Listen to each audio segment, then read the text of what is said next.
അധ്വാനത്തിൻ്റെ നിയമം അഥവാ law of efforts. നിങ്ങൾ അങ്ങനെയുള്ളൊരു നിയമത്തെക്കുറിച്ച് കേട്ടിട്ടുണ്ടോ? ഞാൻ എൻ്റെ കഴിഞ്ഞ കുറേ വർഷങ്ങളുടെ എക്സ്പീരിയൻസിൽ നിന്നാണ് ഇത് മനസ്സിലായത്.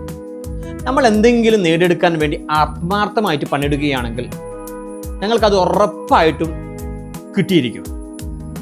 പക്ഷേ ഒരു കാര്യം ശ്രദ്ധിക്കണം, നിങ്ങൾ സൗത്തിലായിരിക്കും ആത്മാർത്ഥമായിട്ട് ഹാർഡ് വർക്ക് ചെയ്യുകയാണെങ്കിൽ അതിൻ്റെ റിസൾട്ട് കിട്ടുന്നത് നോർത്തിലായിരിക്കും.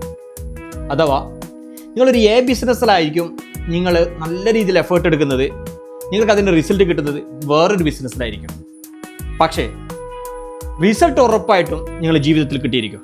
പക്ഷേ ഒരു കാര്യം ഉറപ്പ്, എഫേർട്ട് സിൻസിയർ ആണെങ്കിൽ, നിങ്ങളെ വർക്ക് ആത്മാർത്ഥതയാണെങ്കിൽ നിങ്ങൾക്ക് അതിൻ്റെ റിസൾട്ട് നിങ്ങളുടെ ജീവിതത്തിൽ ഷുവറായിട്ടും കിട്ടിയിരിക്കും.